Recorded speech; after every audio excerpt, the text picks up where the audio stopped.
Good morning, friends. Happy Taco Tuesday. Today I come to you to share another small portion of my book, In the Midst of the Battle, and we take up on page number 7. Behold, the Lord's hand is not shortened that it cannot save, neither his ear heavy that it cannot hear. Isaiah 59:1. Saturday, February 27th, 2010. I awake to a day of chores. I begin by cooking. First in the pan, I put the leftover hamburger, onions, and jalapenos. Then I cut up half a cabbage and add to it. My husband pours me water into the pan as the water jug is full and too heavy for me. We must use purified bottled water in Mexico for everything. It is stored in 5-gallon jugs. They pass through the streets selling water several times a day. One company's vehicle looks like a bus and plays a catchy little musical tune that you can hear a ways off. Another has a great big barrel thing on the back of a truck carrying the water with a loudspeaker announcing agua purificada, pure water. The prices for water has increased since we have been gone from 10 pesos to 13 pesos, which is about $1.30 in American money. I add my spices, garlic, cilantro, consomate caldo, salt, pepper, and cumin. Mexican loves spices, and so do I. I then add some long cooking rice and cook it for about 40 minutes. I'm not sure what you call this meal I make, but we like it. Most of the time I make it with chicken quarters, as it is one of the most reasonable meats to buy. I was thinking about doing some laundry when our neighbor, Yesenia, came over and asked if it would be all right for her to use our washer to wash clothes. I told her it would be fine as I have so many other things to do. We've been trying to reach out to her since we moved in across from her. She has prayed with us several times but can never seem to get grounded. She says she wants to change, to come to church, but when church time comes, she always has some excuse. She has a 2-year-old little boy named Omar. He is very precious. We are still believing God for victory for her. It is a nice warm day and our yard has grown till the weeds are 3 feet tall. The neighbor boys are out with their machetes trimming their yard. My husband says this would be a good day for him and Andrew to work on our yard. Ron and Andrew set out and began pulling the weeds by hand. He wants to get the roots to try and prevent it from growing back, but it is a back-breaking job. They soon have to take a break inside and down some liquid. It is easy to get dehydrated in the heat. Charity is making a doll dress, booties, and hat for a little girl down the road, Fernanda.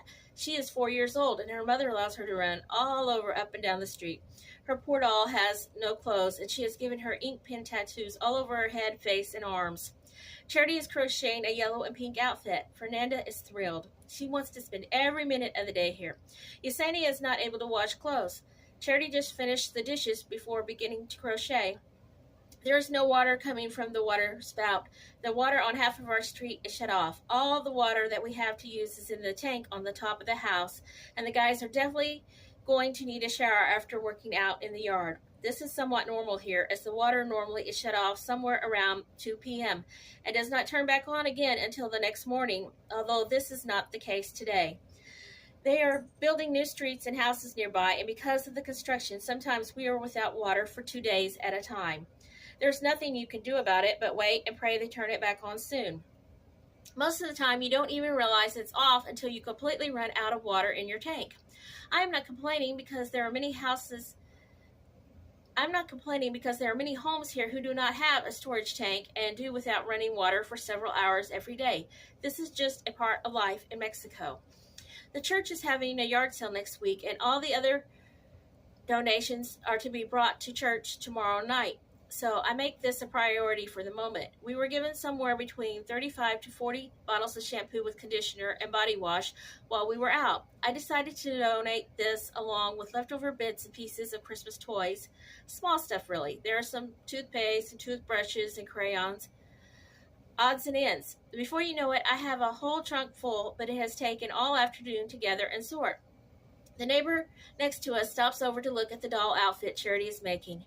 Her mother and 2 little school-age brothers have just come to live with her. She has just had her first baby, a boy. He is only 4 days old. He is adorable, and they allow us to hold him. We visit for a while. We haven't really gotten to know the mother very well before this. When they leave, I go inside and find a brand new 0 to 3 months baby boy outfit that we had purchased on clearance for such a time as this. I take them the gift, then Charity remembers we have a whole bag of brand new baby boy clothes we had saved for someone else but never saw them to give it, and the baby would be too big for them now. So God provided even more for this new precious little neighbor of 4 days. We pray God's love through us touches their heart. The guys have worked in the heat mowing by hand our yard for around 2 hours in our give out. They have only done half and decide to call it a day. They had not been in long when the boys next door asked if they could finish our yard with their machetes because they were bored. I never knew being bored could turn into a blessing. I began to plan for Monday's classes in Nuevo Progreso. We will not have classes this weekend in Reynosa as it is our first weekend back. I have suckers for after class and 31 Bible story books in Spanish that were donated while in Alabama that I plan to give out after class on Monday. Number 32, I give to Fernanda, our neighbor girl. Charity finishes the doll outfit and Fernanda is thrilled and wants Charity to make more clothes for her baby.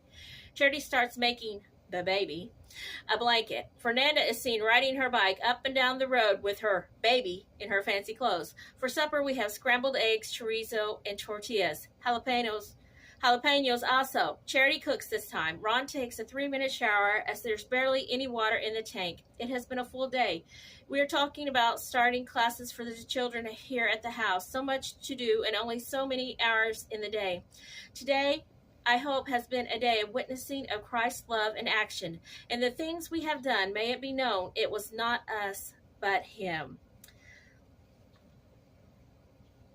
Thank you so much for listening to this portion of In the Midst of the Battle. And if you would like your own copy, you can find it on Amazon. God bless you.